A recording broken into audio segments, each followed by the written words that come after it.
Hello Ethan, it is Friday, November 15th. Actually, that's not technically true. Because I've got finals. What's up, Grizz? No, Peyton. I'm gonna miss you. I'm gonna miss you over break too. Technically Thursday the 14th, but tomorrow I have a final early in the morning and then I'm driving home. I just don't think I'll have enough time tomorrow. So I'm filming it today, uploading this on Friday. So we're gonna start off this with a news story that I think, I'm sorry if you don't live in America. Actually, I'm not sorry if you don't live in America, but I'm sorry regarding this topic if you don't live in America. I was watching Jon Stewart, The Daily Show, and they had a whole thing about Fox News' war on Christmas. And so I thought that was a bit, ridiculous. And then it showed a clip from the O'Reilly Factor, talking about how he believed that atheists and liberals are trying to undermine American traditions such as a Christmas tree. And then he went on to say that Christmas trees are a secular thing. It's not a religious symbol, which I was a little bit confused on. Then he went into deeper context of that. He talked about the Rockefeller Christmas tree being lit and how no one was dropping to the ground praying or praising the Lord. It was a secular event. It was people getting together for a Christmas tradition, but not in a religious sense. It was a tradition that had been held in New York, and it was called a Christmas tree, but it's not a religious event. And I figured, that makes sense to me, that it's not a religious thing, it's just a tradition. But he said that you don't have to believe in Jesus to believe in his way of life, which I mostly agree on. I don't believe in the Jesus that a lot of people believe in. A lot of conservative right-wing Christians believe in a God that I don't agree with. I believe in the God that loves everybody. There's a lot more that goes into that I do not mean this as a religious video, so I'm not gonna go into my beliefs more than that. So I believe that you don't have to believe in Jesus as God to like his ideas as I see them. Wow, I got off on a tangent here. I don't even remember what I was talking about. Yes, you don't have to believe Jesus is God to like his teachings. This was a quote from Bill O'Reilly. He said, "The secular progressives want a new America, and traditional Christmas is not a part of it."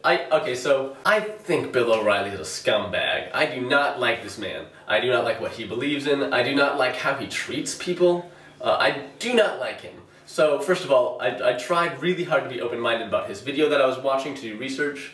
And for a lot of it, I agreed with some of his points. And then I got pissed off. But I tried really hard just to accept what was coming at me and pick out things that I believed in, and I found some. But this quote, "A new America and traditional Christmas is not a part of it." I think a new America and traditional Christmas is not the focus of it. A lot of people, even presidents, have said, no, Christmas is a feeling, it's just wanting goodwill for all and peace on earth. But when you go down to the root of it, Christmas is a Christian holiday. It is Christ Mass. It is going to church to celebrate the birth of the Christian Savior.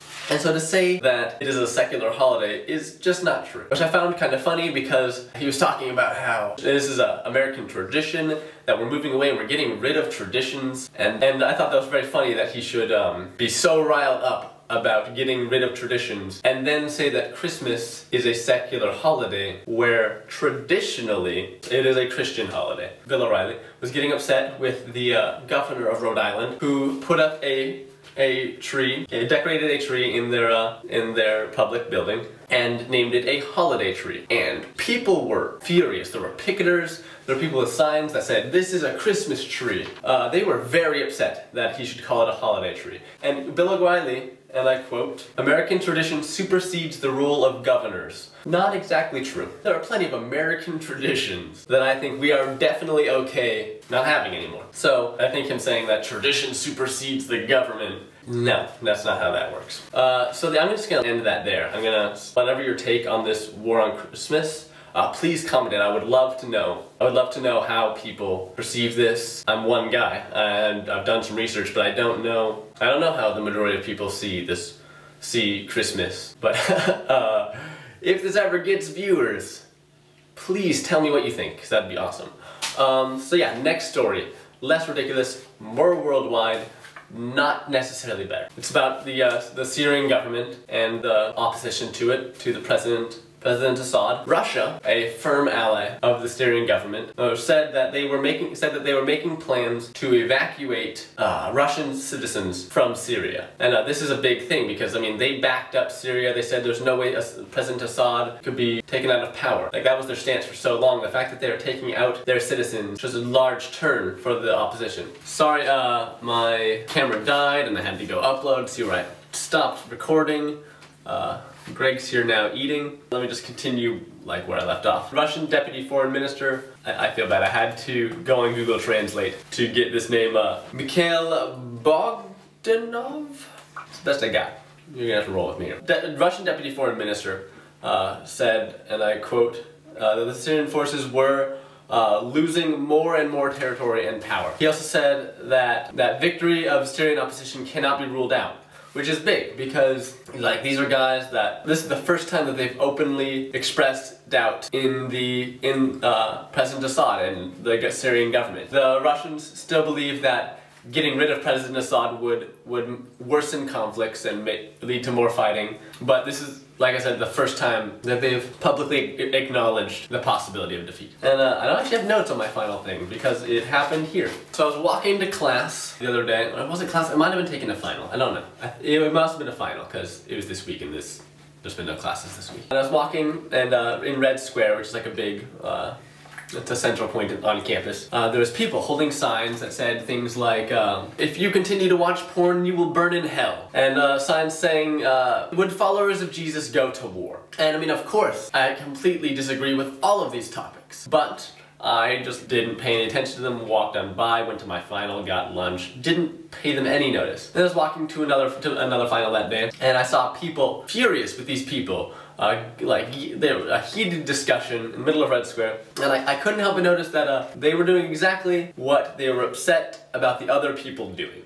That works, I'll go with that. They were upset that these people were condemning them for their personal views. But I thought it was funny that these people were like, you're condemning me for my views. You know what I'm gonna do? I'm gonna condemn you for your views, because that's, you know, how logic works. I was going to my third and final.